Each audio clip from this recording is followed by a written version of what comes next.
بسم اللہ الرحمن الرحیم۔ شروع اللہ کے نام سے جو بہت بڑا مہربان نہایت رحم کرنے والا ہے۔ یثرب کی بستی کھجوروں کی بستی۔ اب نبی کریم صلی اللہ علیہ وآلہ وسلم کی آمد کے بعد مدینہ تو نبی صلی اللہ علیہ وآلہ وسلم کہلاتی تھی۔ اس میں ہر طرف مختلف باغات تھے، ایک دوسرے سے ملے ہوئے ان کے مختلف مالکان تھے۔ انہی باغات میں ایک یتیم بچے کا باغ بھی تھا، اس کے ساتھ ایک دوسرے آدمی کا باغ تھا۔ کھجوروں کے درخت اس طرح آپس میں ملے ہوئے تھے کہ آندھی اور بارش میں کھجوریں نیچے گر پڑتی تو پھر تمیز کرنا مشکل ہو جاتی کہ یہ کس درخت سے گری ہیں۔ یتیم نے سوچا کہ کیوں نہ میں دیوار سے اپنے باغ کو علیحدہ کر لوں تاکہ ملکیت واسعہ ہو جائے، کسی قسم کا تنازع اور جھگڑا نہ کھڑا ہو۔ چنانچہ اس نے دیوار بنانا شروع کی۔ جب اس نے دیوار بنانا شروع کی تو اس کے ہمسائے کی کھجور کا درخت درمیان میں حائل ہو گیا۔ دیوار سیدھی صورت میں ہوتی تھی۔ جب اس کو یہ درخت مل جاتا، وہ یتیم بچہ اپنے ہمسائے کے پاس گیا اور کہا، آپ کے باغ میں بہت ساری کھجوریں ہیں، میں دیوار بنا رہا ہوں، آپ کی ملکیت کی ایک کھجور راستے میں رکاوٹ بن رہی ہے، یہ کھجور مجھے دے دیں تو میری دیوار سیدھی ہو جائے گی۔ اس شخص نے انکار کر دیا۔ اس بچے نے کہا، اچھا، آپ مجھ سے اس کی قیمت لے لیں تاکہ میں اپنی دیوار سیدھی کر لوں۔ اس نے کہا، میں اسے بیچنے پر بھی تیار نہیں۔ یتیم نے خوب اصرار کیا، ہمسائیگی کا واسطہ دیا، مگر اس پر دنیا سوار تھی، نہ یتیمی کا لحاظ نہ ہمسائیگی کا پاس۔ یتیم نے کہا، دیکھیں کیا میں اپنی دیوار نہ بناؤں، اس کو سیدھا نہ کروں؟ یہ تمہارا معاملہ ہے، تم جانو، تمہارا کام جانے۔ دیوار سیدھی رہے یا ٹیڑھی، مجھے اس سے کوئی غرض نہیں، مگر میں کھجور کو فروخت کرنے کے لیے تیار نہیں ہوں۔ یتیم جب اس سے مکمل مایوس ہو گیا تو خیال آیا کہ ایک ایسی شخصیت ہیں، اگر وہ سفارش کر دیں تو میرا کام بن سکتا ہے۔ دل میں خیال آتے ہی قدم مسجد نبوی صلی اللہ علیہ وآلہ وسلم کی جانب اٹھ گئے۔ یہ قصہ باعث تعجب ہے کہ آپ کے صحابہ علیہم الرضوان کو آپ صلی اللہ علیہ وآلہ وسلم سے کس قدر محبت تھی اور آپ کے الفاظ کا کس قدر پاس تھا۔ وہ یتیم بچہ جب مسجد نبوی صلی اللہ علیہ وآلہ وسلم میں آیا تو سیدھا اللہ کے رسول کے پاس پہنچا، عرض کیا، یا رسول اللہ صلی اللہ علیہ وآلہ وسلم، میرا باغ فلاں آدمی کے باغ سے ملا ہوا ہے، میں ان کے درمیان دیوار بنا رہا ہوں، مگر دیوار اس وقت تک سیدھی نہیں بنتی جب تک راستے میں آنے والی ایک کھجور میری ملکیت نہ بن جائے۔ میں نے اس کے مالک سے عرض کیا، وہ مجھے فروخت کرتے، میں نے اس کی منت سماجت بھی کی، مگر اس نے انکار کر دیا ہے۔ اللہ کے رسول صلی اللہ علیہ وآلہ وسلم میری اس سے سفارش کر دیں کہ وہ مجھے کھجور دے دے۔ آپ صلی اللہ علیہ وآلہ وسلم نے فرمایا، جاؤ اس آدمی کو بلا کر لے آؤ۔ وہ یتیم اس شخص کے پاس گیا اور کہا، اللہ کے رسول تمہیں بلا رہے ہیں۔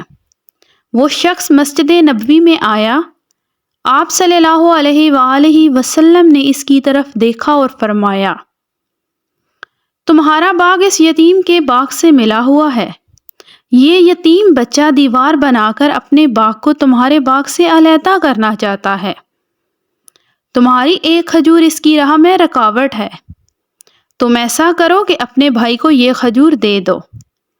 اس شخص نے کہا، میں تو نہیں دوں گا۔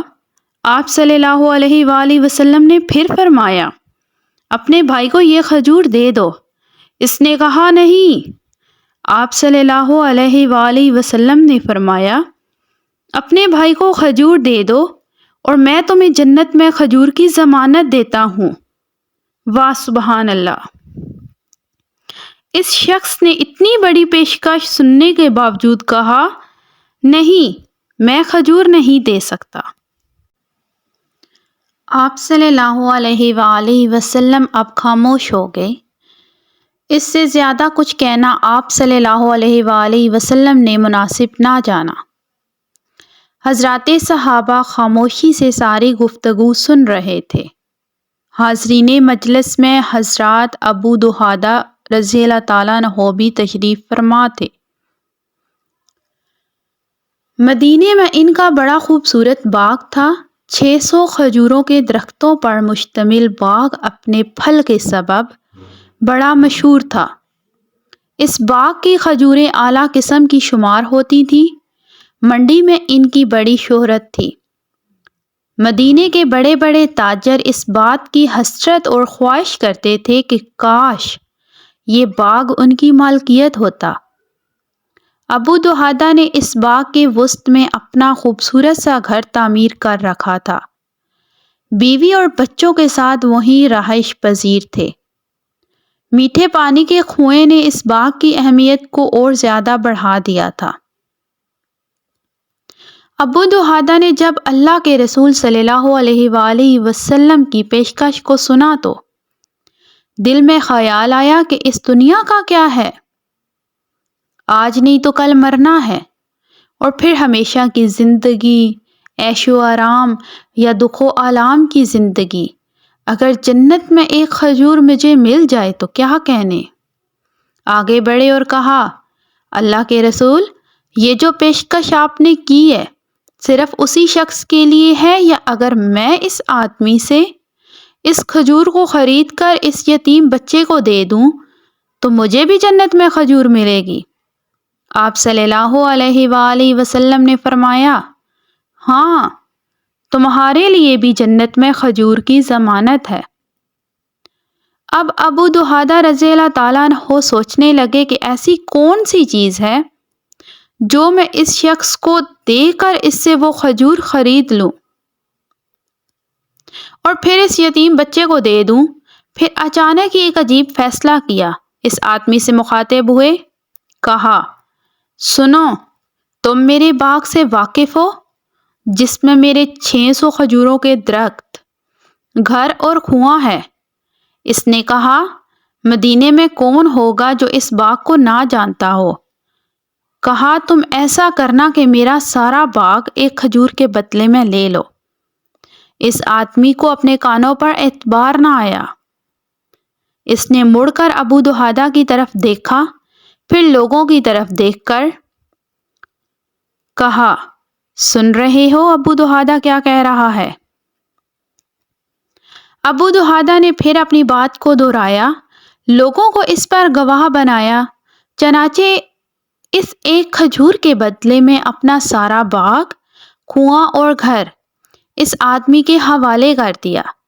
جب اس کھجور کے مالک بن گئے تو اس یتیم بچے سے کہا آج کے بعد وہ کھجور تمہاری، میں نے تم کو تحفے میں دے دی۔